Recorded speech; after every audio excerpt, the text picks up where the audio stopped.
안녕하세요. 방구석 철학입니다. 이번 영상에서는 나에게 안 좋은 영향을 끼치는 사람을 알아보는 법에 대해서 이야기하려고 합니다. 영상의 본격적인 시작에 앞서 구독과 좋아요 부탁드리겠습니다. 사람은 혼자서는 살아갈 수는 없지만 나에게 좋지 않은 영향을 끼치는 이들과 굳이 관계를 유지해 나갈 필요는 없습니다.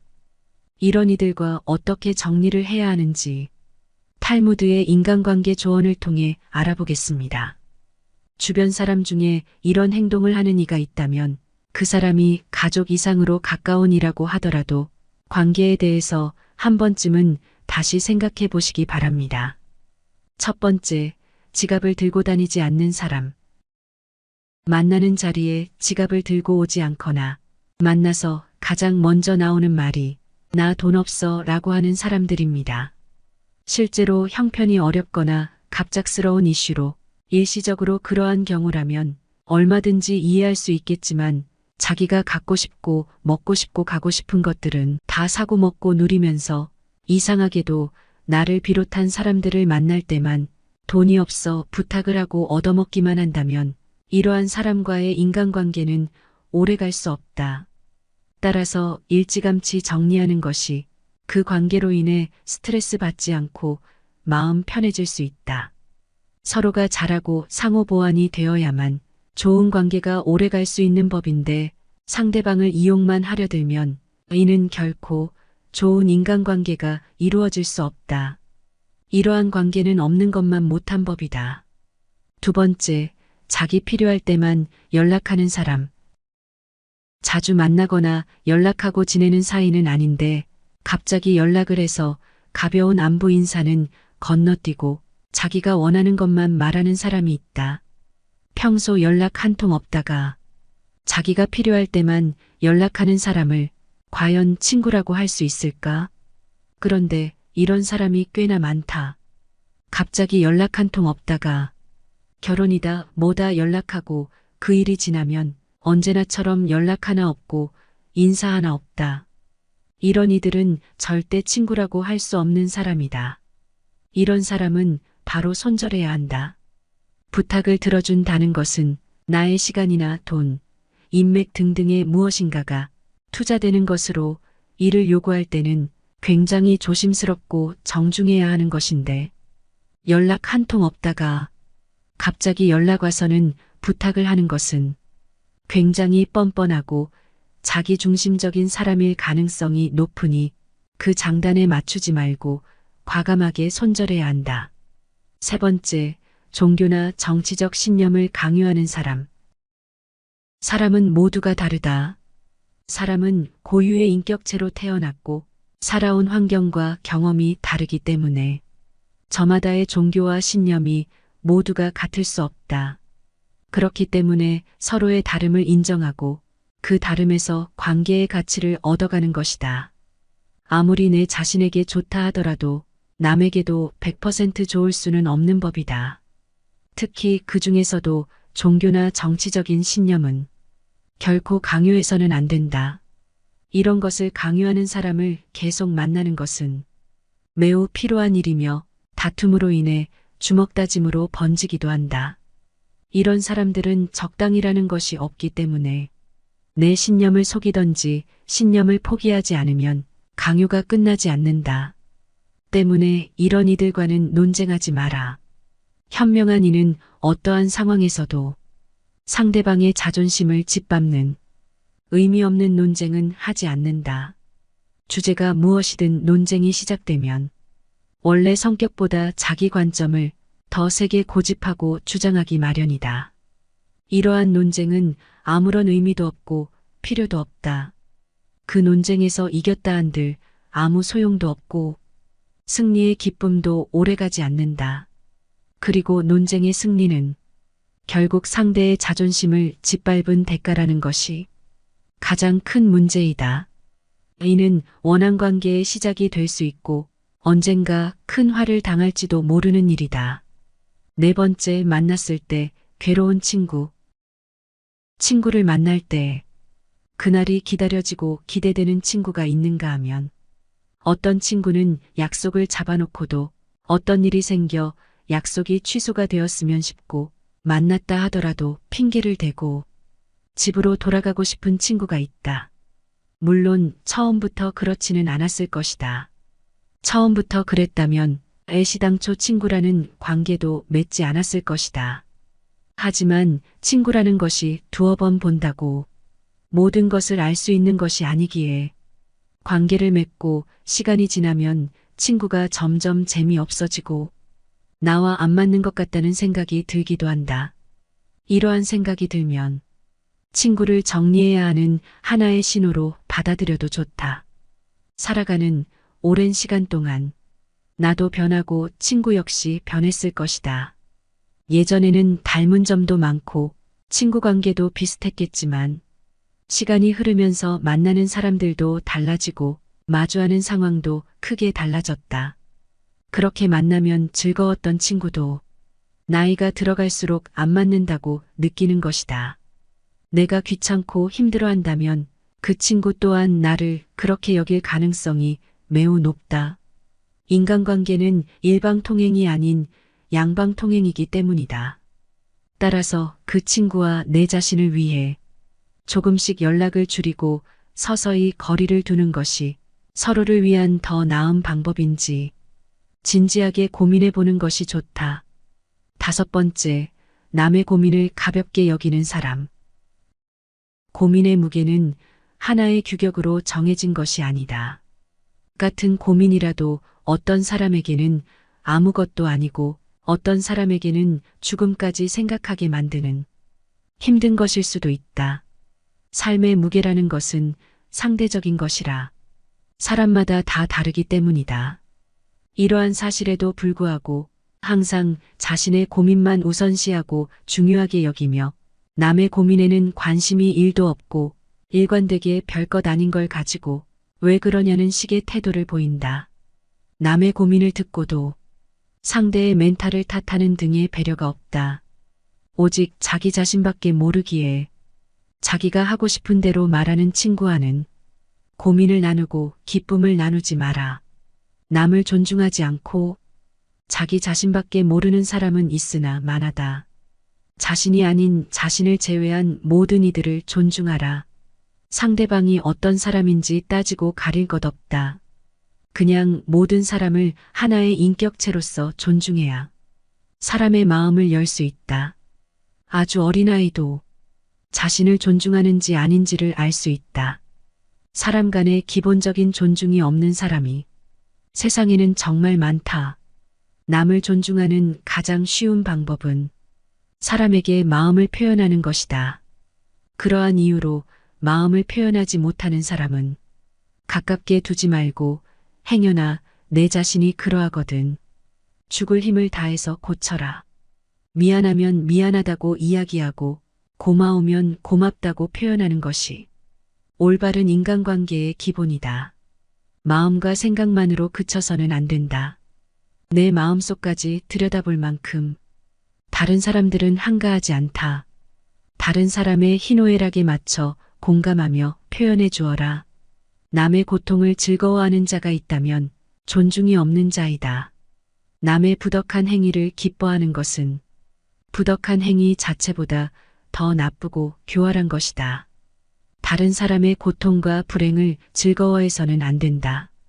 이런 사람이 친구라고 생각해 본다면 내가 고통받고 있을 때 그들은 속으로 웃고 있지 않겠는가.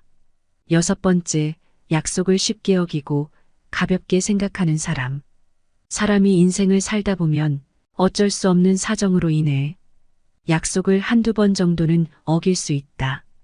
하지만 약속을 어기는 것은 분명 미안해해야 하며 이를 반복하지 않도록 주의하고 노력하는 것이 인간관계에서는 기본적으로 지켜야 하는 예의다. 그럼에도 불구하고 약속을 어기는 것을 밥 먹듯이 하며 약속했다는 사실조차 잊어버리는 사람이 있다면 그런 사람과의 관계는 하루빨리 손절하라. 이런 사람과는 관계를 지속할 수 없다. 위에서도 말했듯이 사람과의 관계는 일방통행이 아닌 양방통행이어야 한다. 서로를 존중해야 만들어지는 관계에서 나를 존중하지 않는 사람을 굳이 끼워 넣을 필요 없다. 당신은 존중받을 권리가 있는 사람임을 결코 잊지 마라. 7번째, 자신의 푸념만 계속하는 사람. 예나 지금이나 우울하지 않은 사람은 드물다. 특히 요즘처럼 우울함이 만연한 시기도 없을 것이다. 모두 다 우울함을 위로받고 싶어 한다. 하지만 그렇다고 해서 이러한 푸념을 시도 때도 없이 하는 것은 옳지 않다. 이런 것도 상황에 맞게 해야 한다. 상황에 맞지 않는 푸념을 하는 사람은 다른 사람에 대한 배려가 없는 사람이다. 타인의 기분과 기대에 상관없이 그저 자신이 하고 싶은 대로 우울한 점만을 계속해서 말하는 것은 상대에 대한 배려는 1도 없고 자신의 나쁜 감정과 우울감을 버리기 위한 감정 쓰레기통으로 생각하는 것과 다를 바가 없다. 상대방이 나에게 버린 나쁜 감정을 받아들이면 감정 쓰레기통이 되고 내 기분마저도 우울감에 물들어 버리고 만다. 그게 싫다면 받지 마라. 그저 안 받으면 그만이다. 그리고 반드시 그 사람과의 관계에 대해 진지하게 고민해 보아라. 이렇게 자신의 우울감과 푸념만을 늘어놓듯 나에게 버리는 친구는 멀리하고 잘 들어주는 친구를 가까이 하라. 자연은 우리에게 2개의 귀와 2개의 눈을 주었고 입은 오직 하나만을 허락하였다. 분명 말하기보다는 듣고 보는 것을 더 중요시하라는 하늘의 뜻일 것이다. 말을 제일 잘하는 사람은 논리적으로 말하는 사람이 아니라 남의 말을 잘 들어주는 사람이다. 이를 명심하라. 슬픔은 굳이 공유하지 말라. 슬픔은 내 주변 사람 모두를 부정적인 감정으로 물들게 하니 굳이 공유해서 좋을 것이 별로 없다. 나의 슬픔을 위로해주지 않는다고 사람을 비난하지 마라. 타인 혹은 세상에 절대로 많은 것을 기대해서는 안 된다. 그저 무시하면 그만이다. 8번째, 자주 다투고 편 가르기 하는 사람. 주변을 둘러보면 다툼이 끊이질 않는 사람들이 하나씩은 꼭 있다. 이런 사람들의 특징은 굳이 싸우지 않고 넘어갈 수 있음에도 절대 그냥 넘어가는 경우가 없다. 또한 이러한 다툼 속에서 자신의 편을 들어주기를 강요하여 다른 사람들의 입장을 곤란하게 만든다. 인생을 살아가는 동안 만날 수 있는 사람의 수는 분명 한정돼 있다. 사람, 인연, 관계 하나하나가 소중함에도 불구하고 자주 다투고 편가르는 사람이 내 주위에 있게 되면 나의 인간관계 전체를 망칠 수 있다. 싸움은 결코 인간에게 도움되는 행위가 아니다. 싸움은 졸렬한 자기 주장에 불과하다. 현명한 사람은 결코 감정적으로 남과 싸우지 않는다. 자주 다투는 사람은 자신의 감정을 절제하지 못하고 항상 남과의 논쟁을 하기 바쁘다. 이런 사람들은 자신의 잘못을 좀처럼 인정할 줄 모른다. 혹시나 주변 사람이 아닌 내가 그런 사람이라면 스스로를 돌아보라. 나에게 무슨 잘못이 있는 건 아닌지, 설령 나에게 잘못이 없다고 해도 무엇인가를 찾으려 노력해야 한다. 싸움이라는 것은 혼자 하는 것이 아니며 사람과 사람이 하는 것이기에 한쪽의 잘못만으로 시작되지 않는다. 또 이런 사람들의 특징은 굉장히 오만하다. 자기가 옳다고 생각하고 편을 들어달라 하는 사람은 스스로를 과대평가하는 오만한 사람이다. 자기 의견을 다른 사람에게 강요하는 건 역시 그저 억지 부리는 사람일 뿐이다. 이런 사람들은 본인이 옳다고 생각하는 견해나 자신의 가치관을 남에게 강요한다.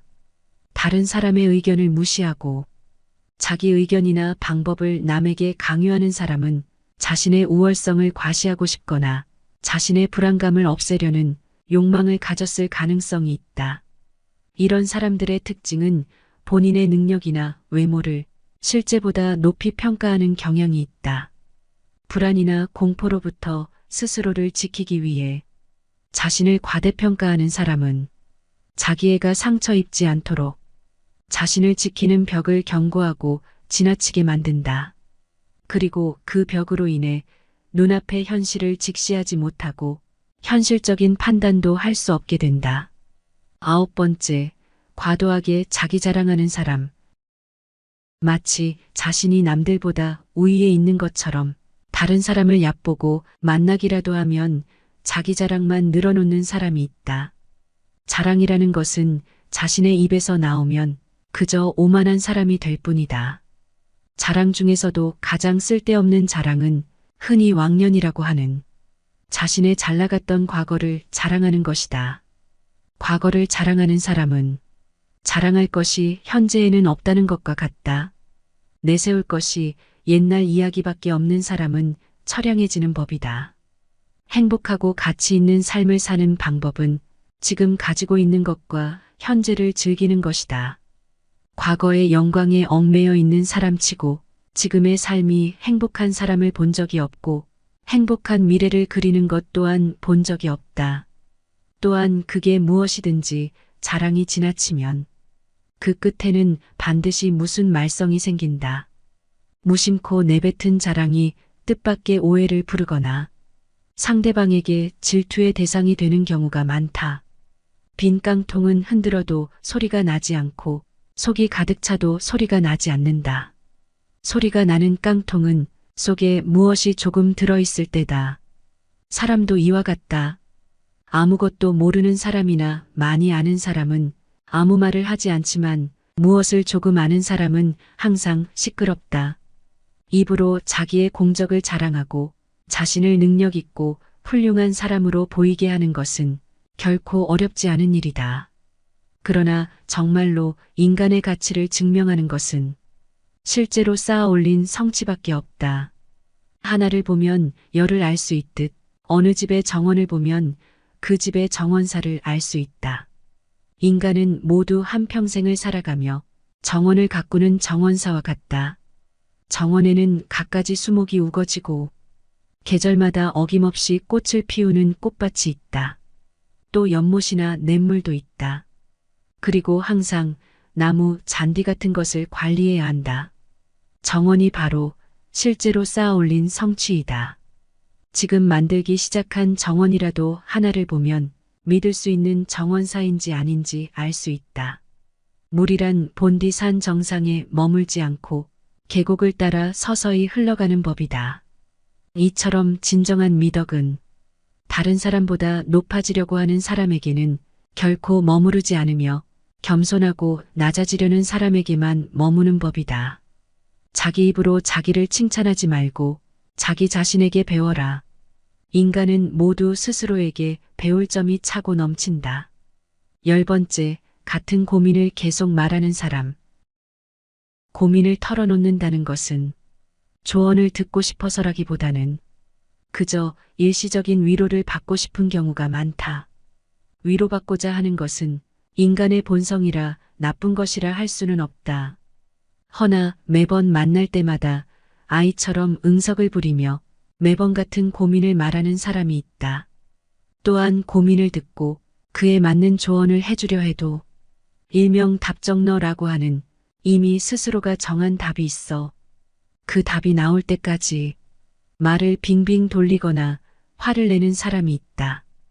다른 사람의 고민을 듣고 무조건 좋은 얘기만 해주는 것이 결코 어려운 것은 아니다. 하지만 그 좋은 얘기가 상대에게는 일시적으로는 좋을 수 있으나 결국 사람과 나의 인생에 도움될 것은 없다. 따라서 진짜 절친한 친구라면 조언이 달고 쓰고는 따지지 말고 진심 어린 조언을 하라. 또한 결점을 친절하게 말해주는 친구가 있다면 이런 친구는 반드시 가까이 둬라. 쓴약이 몸에 좋은 법이다. 말도 이와 마찬가지이다. 사람은 누구나 결점이 있기 마련이다. 이런 결점을 말해주지 않고 모든 언행을 칭찬해주는 자는 조심하고 거리를 둬라. 내가 잘못된 길로 빠지지 않도록 결점을 친절하게 말해주는 친구를 가까이 해야 한다. 이렇게 나에게 안 좋은 영향을 끼치는 10가지 유형의 사람에 대해서 알아보았습니다. 지금 나의 주변에는 이 10가지 유형 중 해당되는 사람이 있으신가요? 혹시 있다 하더라도 칼같이 인연을 정리하기보다는 10가지를 기준 삼아 좀 더 조심하고 특히 오랜 친구나 소중한 가족이라면 조심스럽게 조언을 해보는 것도 좋을 것입니다. 이렇게 내가 할 수 있는 최선을 다해도 달라지는 것이 없다면 안타깝지만 손절할 수밖에 없겠지요. 이번 영상이 도움이 되었길 바라며 이만 마치겠습니다. 이상 방구석 철학이었습니다. 구독과 좋아요 부탁드리며 긴 영상 시청해 주셔서 감사합니다.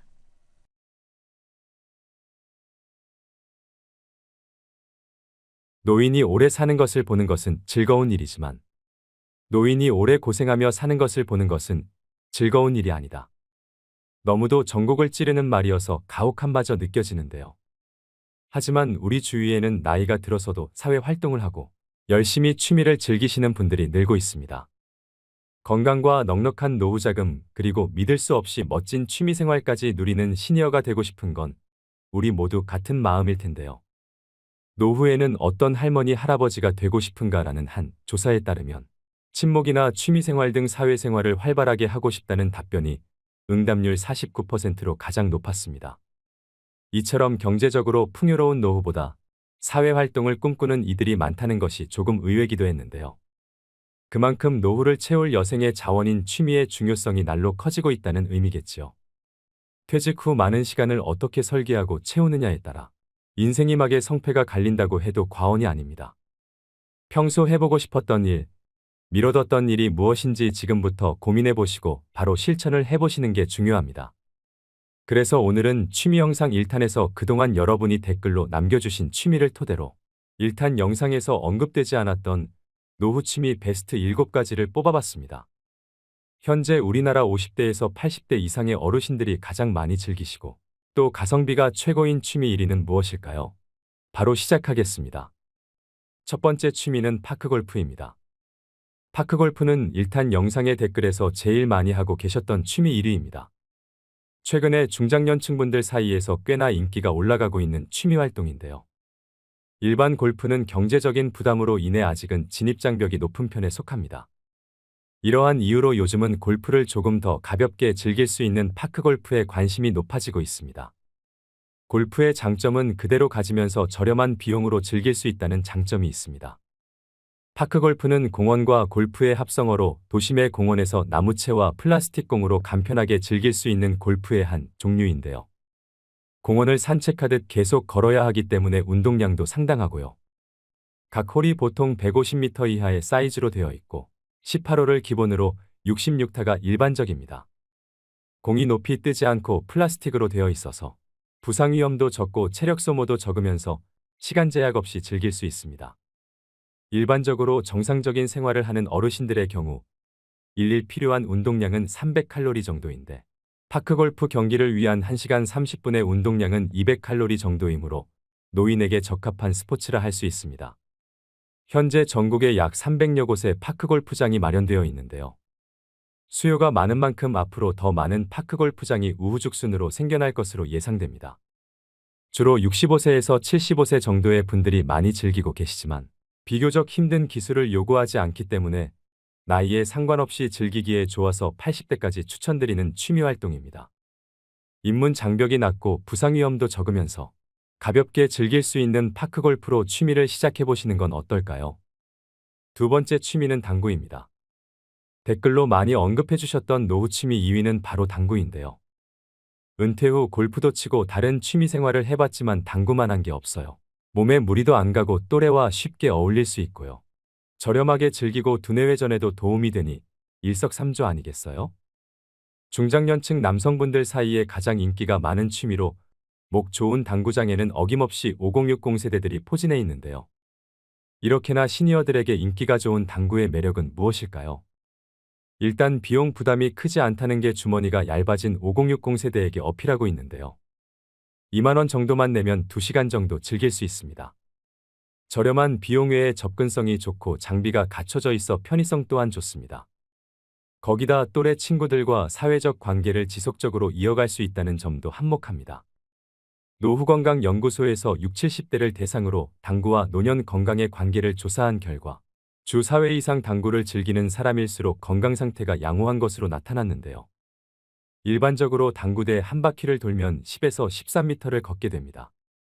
1시간 당구를 즐긴다면 적게는 2km에서 많게는 4km까지 걷는 셈이지요.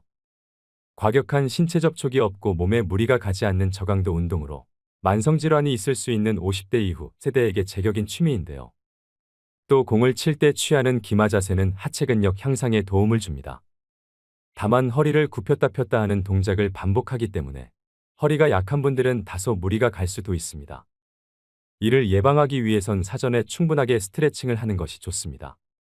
당구공을 칠 때는 상당한 집중력이 필요한 만큼 자연스럽게 두뇌 활동도 활발해지면서 인지장애와 치매를 막는 데 큰 도움을 줍니다. 적은 돈으로 일상의 활력과 건강도 챙기면서 최고의 가성비를 얻을 수 있는 취미 활동으로 당구는 어떠실까요? 세 번째 취미는 댄스 스포츠입니다. 언급해 주셨던 취미 중 3위로 선정되었습니다. 댄스 스포츠는 한 쌍의 남녀가 함께 춤추는 것으로 음악에 맞춰 신체 활동을 함으로써 얻는 정신적인 즐거움과 그에 따른 신체적 건강, 그리고 사교 활동을 통한 예의 범절을 익히는 건전한 스포츠입니다. 댄스 스포츠는 정형화된 동작들로 남녀노소 누구나 쉽게 배울 수 있다는 장점이 있습니다. 평소 대부분의 사람들은 자세가 구부정한 모습으로 지내는데요. 구부정한 모습은 외관상에도 예쁘지 않지만 건강에도 좋지 않다는 것은 모두가 알고 있는 사실입니다. 댄스 스포츠는 기본 동작이 척추를 곧게 세운 자세에서 시작하고 춤을 추는 동안 바른 자세를 유지하며 스트레칭에도 효과가 있다고 합니다. 바른 자세를 갖고 스텝을 차근차근 밟으면서 음악까지 맞추게 되면 분명 운동을 했는데 춤까지 추게 되는 즐거운 일이 일어납니다. 신체적으로나 정신적으로 노년에 도움이 많이 되는 취미라고 할 수 있는데요. 디스크와 관절이 좋지 않은 분들도 댄스 스포츠를 통해서 치료된 사례가 많습니다. 또 칼로리 소모가 많은 편이기 때문에 다이어트를 하시는 분들에게 좋습니다. 800m 장거리를 뛰는 것과 호흡량이 비슷한 유산소 운동으로 빠른 시간 안에 효과를 볼 수 있습니다. 댄스 스포츠는 자세 교정 외에도 하체 근력과 척추 주위의 근력 강화에도 도움이 되고 스트레스 해소에 적합해 우울증 예방에도 많은 효과가 있다는 연구 결과가 있습니다.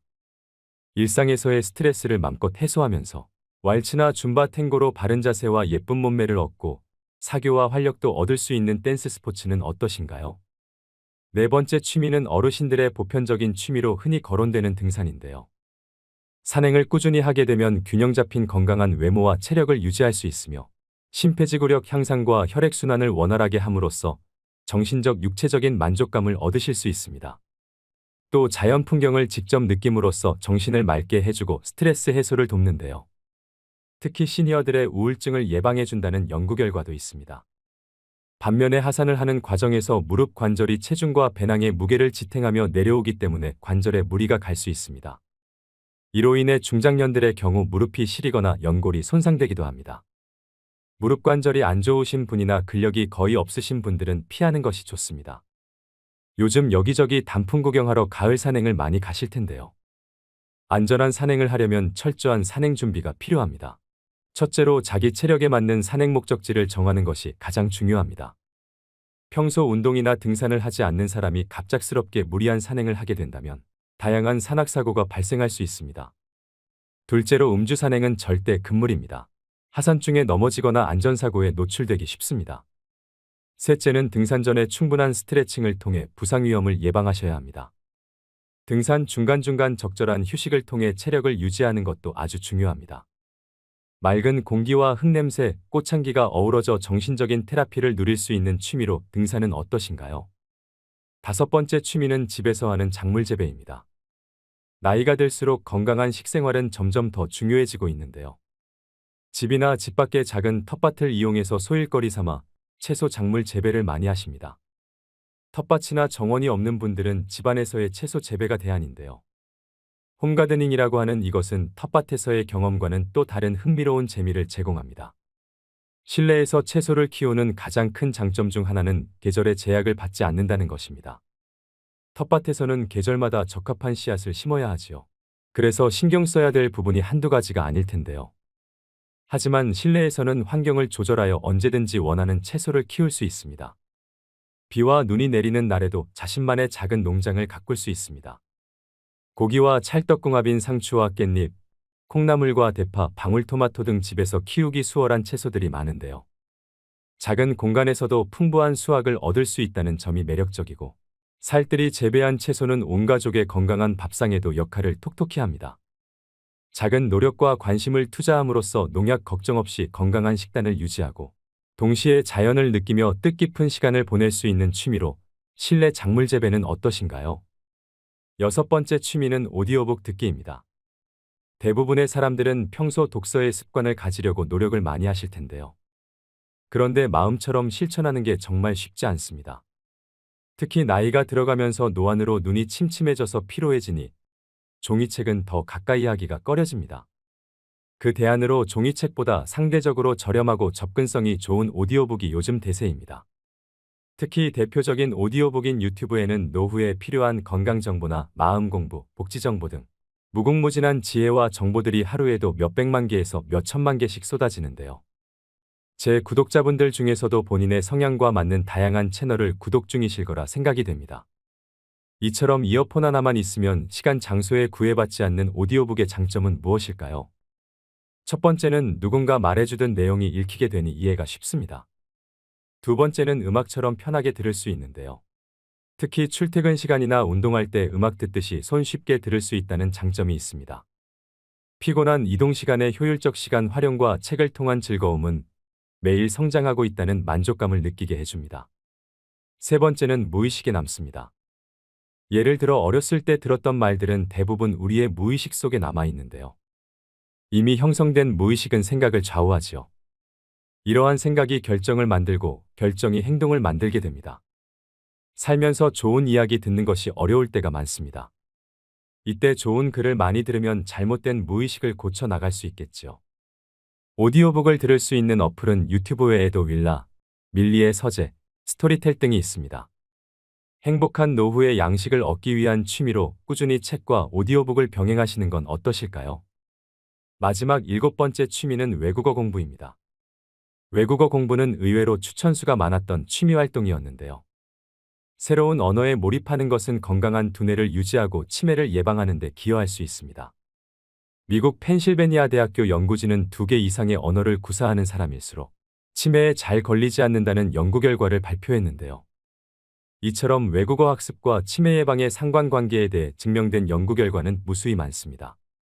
외국어 학습은 기억력과 주의 집중, 문제 해결과 같은 다양한 인지 과정을 수반하는데요. 이러한 정신운동은 뇌를 자극하게 되지요. 또 외국어를 배우는 과정은 인내와 꾸준한 노력이 필요하기 때문에 자기관리 능력과 학습 스트레스 관리 능력을 키울 수 있게 됩니다. 더불어 개인의 자신감 향상으로 노후의 활력을 가져다 주는데요. 실제로 주변에서 보면 이 언어 공부가 해외여행이나 다른 나라 살아보기 등 다양한 활동으로 인생 전체의 활력과 삶의 범위를 확장시켜주는 계기가 되기도 합니다. 외국어 공부는 어려움이 따르고 긴 시간과 노력이 필요하지만 그 노력이 결실을 맺는 순간은 놀라울 정도의 만족감을 주는 일입니다. 해내려는 마음은 늙지 않습니다. 특히 공부에 있어서 늦은 때란 없습니다. 노후에 품격 있는 취미생활로 제2외국어 공부는 어떠신가요? 오늘의 영상 어떠셨나요? 은퇴는 어떤 사람에게는 기쁨과 안식을 가져다주는 순간이지만 또 어떤 사람에게는 불안과 고민을 가져올 수도 있는데요.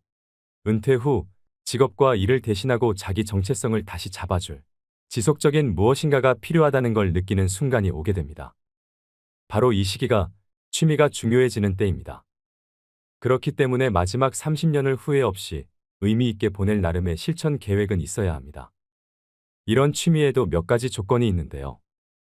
먼저 첫째로 취미를 즐길 수 있는 체력과 건강 상태를 갖췄는지, 둘째로 경제적 상황을 고려해 부담이 크지 않은 취미인지, 셋째로 가족 도움 없이 스스로 할 수 있는지를 따져봐야 합니다. 특히 두세 가지의 취미를 병행하는 것을 추천드리는데요. 낮에는 등산을 하고 저녁엔 음악 감상을 하는 등 시간을 계획적으로 사용하셔야 노후의 건강에도 도움이 됩니다.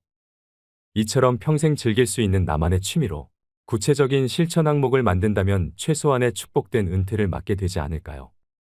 우리 중장년들은 건강 유지를 위해 하루하루 즐겁게 사셔야 합니다. 그 길에 취미생활은 선택이 아니라 필수라고 생각됩니다. 나이가 들면서 취미가 없으면 영혼을 잃어버립니다. 노후에 건강하지 못하고 즐길 취미도 준비되어 있지 않다면 그때라도 시작했더라면 나 이럴 줄 알았다는 후회스러운 탄식이 절로 나올 수 있게 되지요. 은퇴 후에는 시간이 많으니 제2의 직업을 가지더라도 현역 시절의 절반 정도로만 짧게 일하고 나머지는 취미 생활에 투자하는 여유로운 삶을 누리셔야 됩니다. 인생에서 너무 늦은 때란 없습니다. 지금부터라도 자기에게 맞는 취미를 찾아 자신의 노년을 스스로 개척해 가시는 여러분들이 되시길 소망합니다. 오늘도 노후의 지혜와 함께 해주셔서 감사드립니다. 황금빛으로 무르익어가는 여러분의 지혜로운 인생을 언제나 응원합니다.